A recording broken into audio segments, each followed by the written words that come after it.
Ratchet on train saw me? How? Daisy.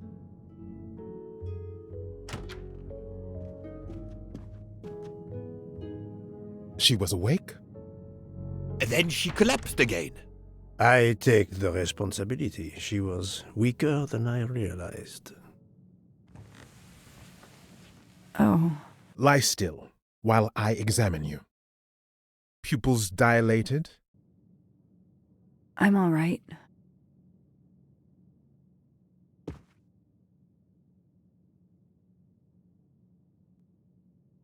You are far from all right. You have been heavily sedated. Your pulse is very weak. I have to finish my story. Ratchet can't escape again. Can't escape. Have no fear of that, mademoiselle. Ratchet will not escape. We must hear her story. This woman needs rest. I will let you know when she is recovered enough to continue. But I warn you, it will be some time. I understand, Doctor. Thank you. I have completed my preliminary examination of the deceased. I think that it will interest you. Indeed it will. And I have other witnesses to interrogate. You are right. Let's not put this poor woman in danger. There will be plenty of time for her to finish her story when she has recovered. By all means, tell me the results of your examination.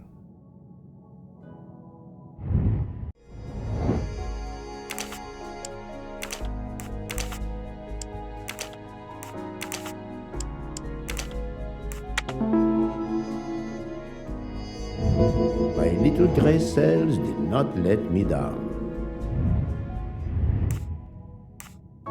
Can you estimate the time of death?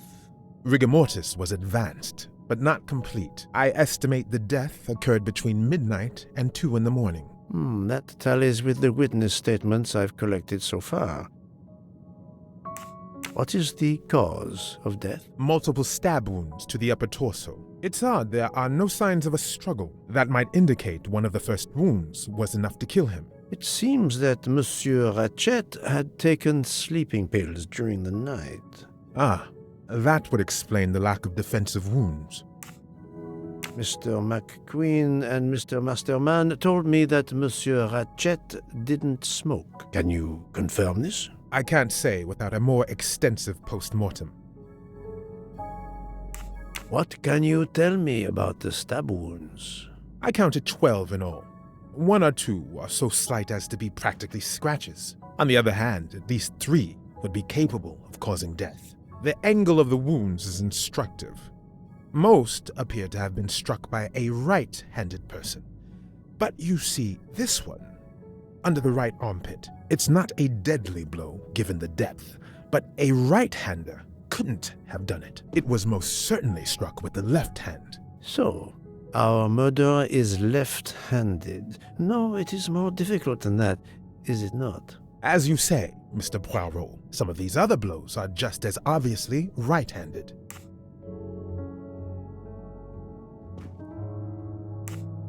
Do we have a first and second murderer, as the great Shakespeare would put it? The first murderer stabs his victim and exits left, turning off the light. Then a second murderer comes in the dark, does not see his or her work has been done, and stabs a dead body. Magnificent. You think so? I'm glad. It sounds to me a little like nonsense. Thank you, Doctor.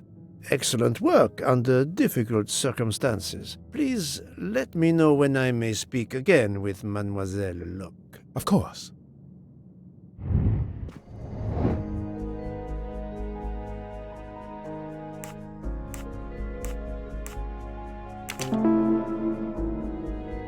Yes, that's certainly a good place to start.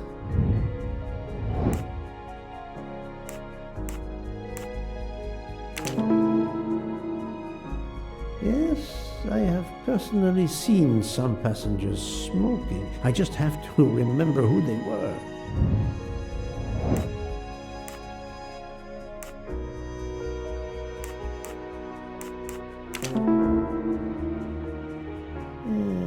I suppose it's likely they will give me the list of who smokes what.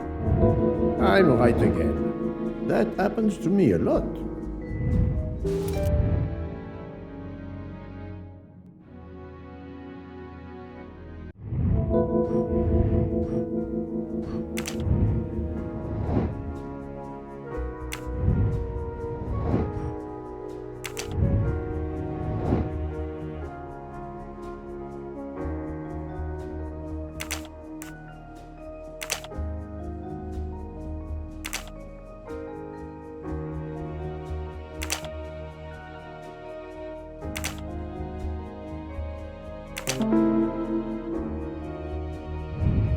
That was easy.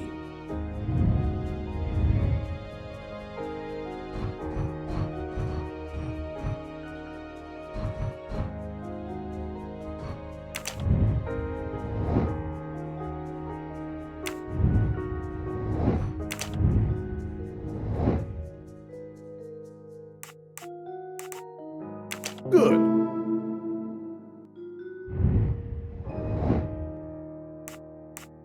Good job.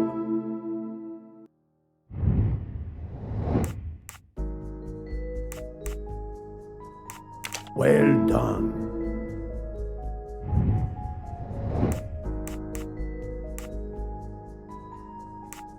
Nice.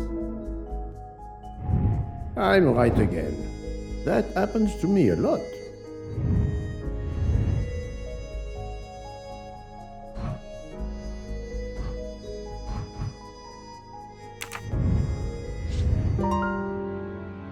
How is Mademoiselle Locke, Doctor? Her vital signs are improving, but she is still unconscious. I understand.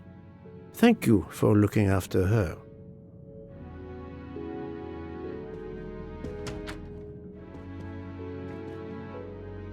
The train still hasn't left.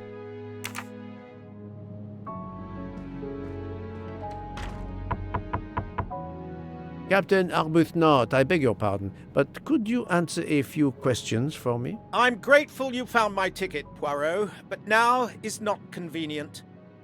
I certainly didn't expect such a resistance.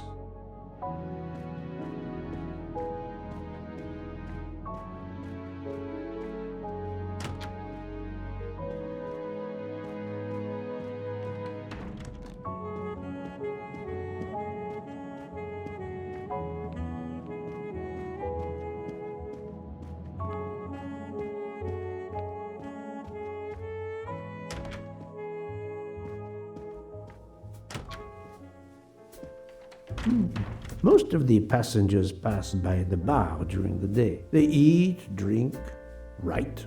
Maybe I can use this information for my investigation.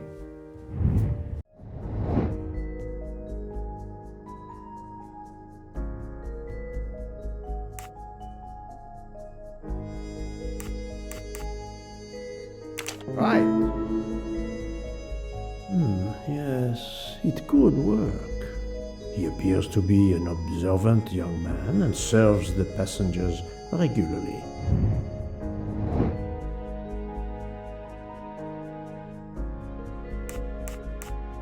Fantastic. Yes, if I ask them to write something trivial, they may do it instinctively with their dominant hand.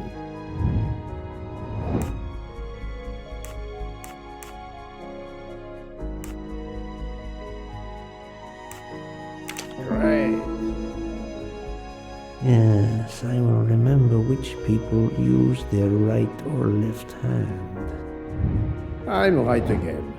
That happens to me a lot. Mademoiselle Debenham, I have a few questions for you. Of course. Let's start with your movements last night. There's little to tell. I went to bed and slept. Did you know the man who was killed? I saw him for the first time during lunch yesterday. Did you notice anything about him? Well, if I believed in auras, I might say he seemed dark. Would you mind writing your address on this paper for me? Not at all. That's it. Mademoiselle Debenham is right-handed. Do you recall what time Mademoiselle Olsen went to get some aspirin from Madame Hubbard? I remember glancing at the clock. She left our room just after 10:30 p.m. Was she away for a long time? About 5 minutes. That confirms what Madame Hubbard told me. Do you smoke by any chance? No, I never have. Do you own a scarlet nightgown? No, it isn't mine. Whose then? I don't know. What do you mean? You do not say, I have no such thing. You say, it isn't mine, meaning that you know who it belongs to, am I correct? Oh, I see. No. I woke up this morning about 5 a.m.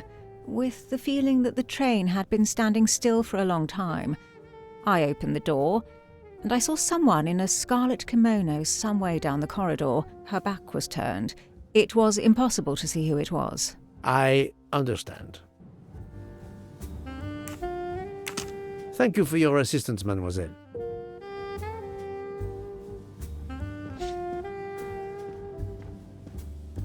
Mademoiselle, I am sorry to disturb you, but I need to ask you a few questions. Are you the investigator? I am. We are lucky you are on the train. What do you want to know? I hear, mademoiselle, that you were the last person to see the murdered man alive. I do not know. It may be so. I opened the door of his compartment by mistake. I was much ashamed. It was a most awkward mistake. You actually saw him? Yeah, he was reading a book. And what did you do after that, mademoiselle? I went in to the American lady, Mrs. Hubbard. I asked her for some aspirin, and she gave it to me. I usually carry extra aspirin for the refugees, but I gave mine to a camp in Turkey. They needed it more than me.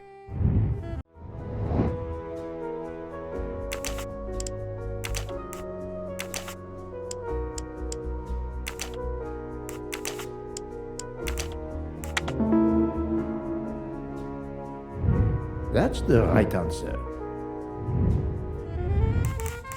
Did Mrs. Hubbard ask you whether the communicating door between her compartment and that of Monsieur Ratchet was bolted? Yes, And was it? yes. And after that, what did you do? After that, I went back to my compartment, took the aspirin, and lay down. That was around 10:50 p.m. Is there anyone else in your compartment? Yeah, a young English lady. Very nice, very amiable. After the train left Vinkovsky, did she leave the compartment? No, I am sure she did not. Why are you so sure if you were asleep? I sleep very lightly. I am used to waking at a sound. I am sure that if she had come down from the berth above, I should have awakened. Did you yourself leave the compartment after that? Not until this morning. Do you have a scarlet silk kimono, mademoiselle? No, indeed. I have a good comfortable dressing gown of Jaeger material. Do you smoke, mademoiselle? No, I can't stand the smell of tobacco. Perhaps you will be so amiable as to write me down your address. With pleasure. Mademoiselle Olsen is indeed right-handed. This was a very interesting conversation, mademoiselle. I thank you. If you have any other questions, I'll be in my compartment. Good luck, Mr. Poirot.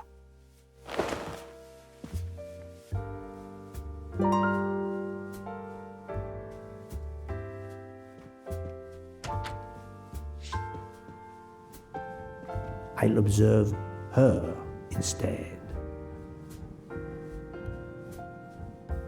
I'll keep an eye on them instead.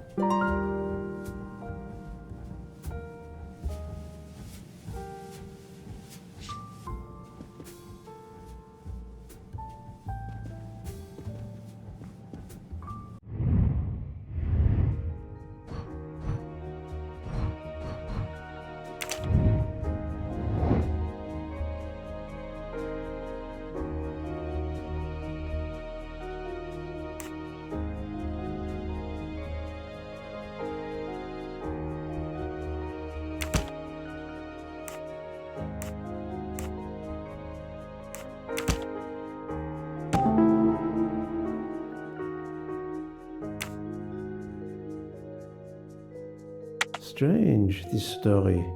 If Mademoiselle Olsen is such a light sleeper, why didn't she tell me about Mademoiselle Debenham getting out of bed? She even made a point to tell me the opposite. Et voilà.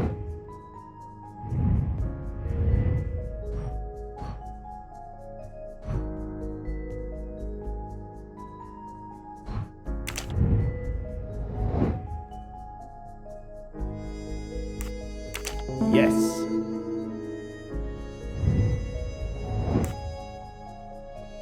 Good. My little gray cells did not let me down.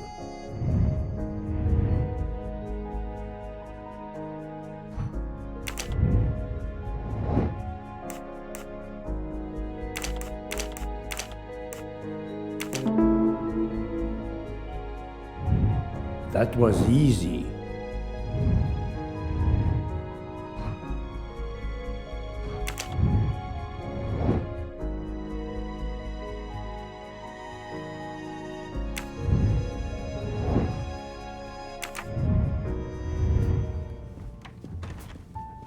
Monsieur Fauché, may I disturb you for a moment? Of course. How can I help? It is, of course, about the murder of Monsieur Ratchet. Can you tell me your movements last night? I understand. Yesterday evening, I took a break at Vinkovsky station with Hotaru. We then went to our quarters in the staff accommodations, a section of the luggage car. Freya was there, reading, and I went to bed right after. Freya is there now, I think, and Hotaru is in the kitchen. They can verify my story. What time was this? 11:30 p.m. or a bit after. The snow is beginning to fall heavily. I see. Thank you. Can you write your address on this paper, please? You want to pay me a visit? Who knows, Monsieur Fauché? He is right-handed, there can be no doubt. Are you a smoker? I'm trying to quit, but yes. I'm now down to just 1 pack of cigarettes a week. If you're looking for a heavy smoker, you should talk to Hotaru. Thank you, Monsieur Fauché.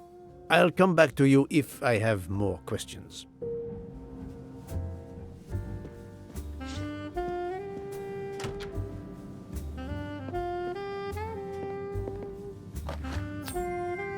Come to Poirot, my exquisitely sculpted friend.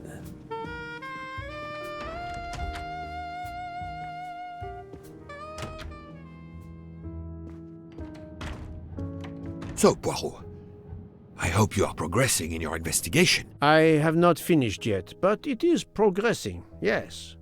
I still have many questions that must be answered. I'll report to you as soon as I can.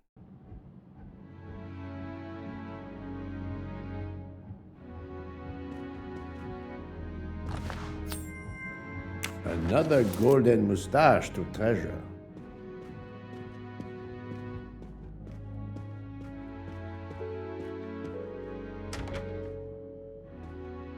Ah, Monsieur Maury, would you have a few minutes to give me? I have some questions to ask you. Do I look like I can answer questions? The room is spinning. My head is about to explode. You were celebrating last night? Celebrating? When Freya always wins. Ah, what am I saying? If you want my answers to your questions to make sense, help me recover. You see there, the magnet on the fridge. That is my special recipe. I call it my day after survival tonic. If you could make me my special tonic, I might survive long enough to answer your questions. Jean knows the recipe very well. He can help you with the preparation. Very well, Monsieur Maury. If I must, I must. I will make you your day after survival tonic.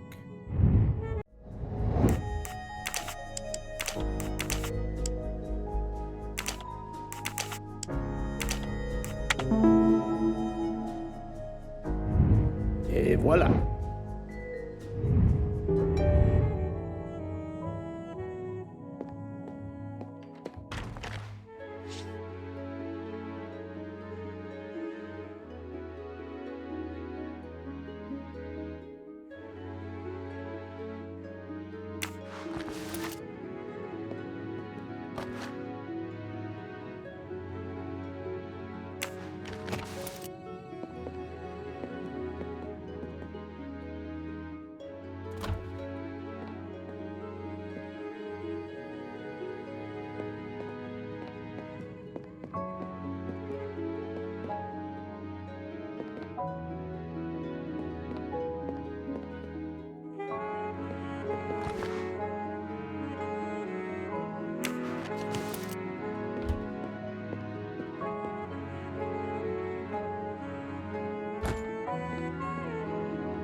missing half of the tonic ingredients.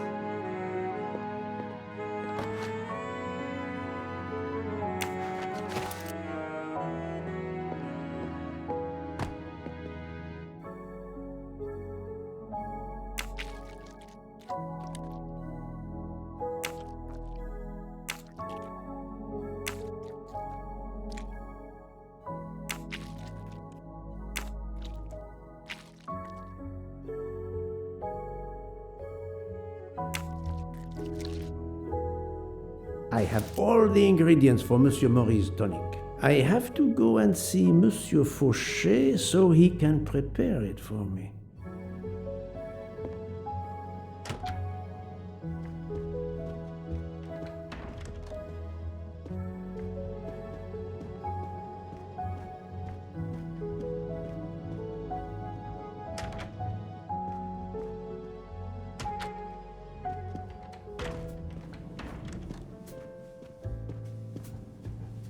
Monsieur Fauchet, may I disturb you for a moment? Of course, how can I help? Monsieur Fauchet, I need your help to prepare a cocktail. What is this phrase? This is music to my ears. What can I fix for you? A mojito? A gin and tonic? Or perhaps a martini? Shaken, not stirred?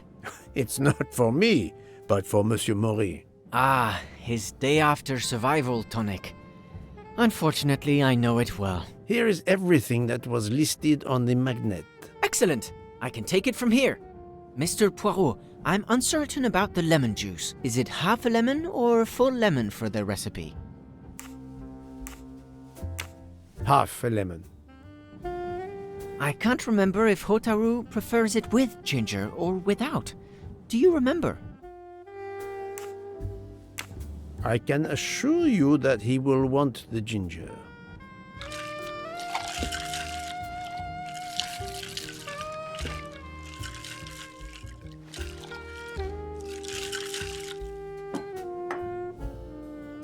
There you are, sir. Hotaru will be himself again. Excellent. Thank you very much.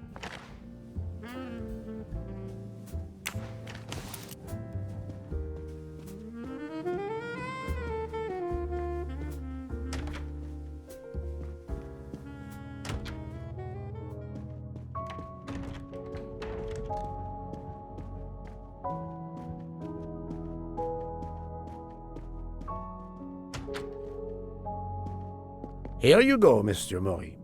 I hope this will help you. Thank you very much. Please give me a moment. While this takes effect, it will be a while, I'm afraid.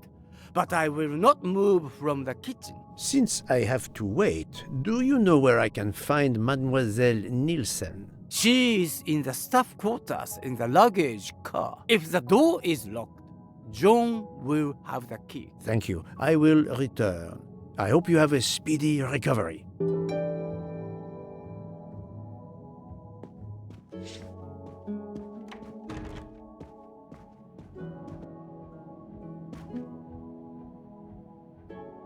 Monsieur Maury told me that you are the one who has the key to open the luggage car door. I will need it. Yes, that's right. Here it is. Please don't forget to give it back to me. I will not forget, Monsieur Fauchet.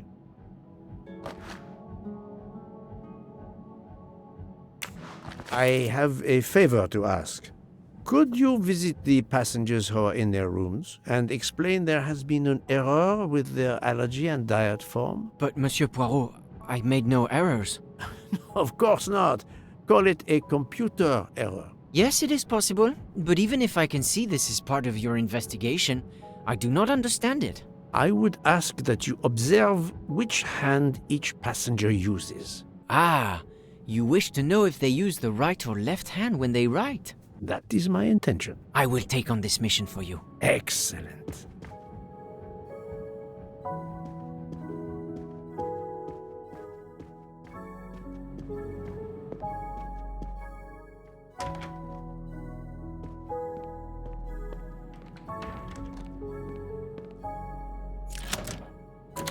That's it. It's open now.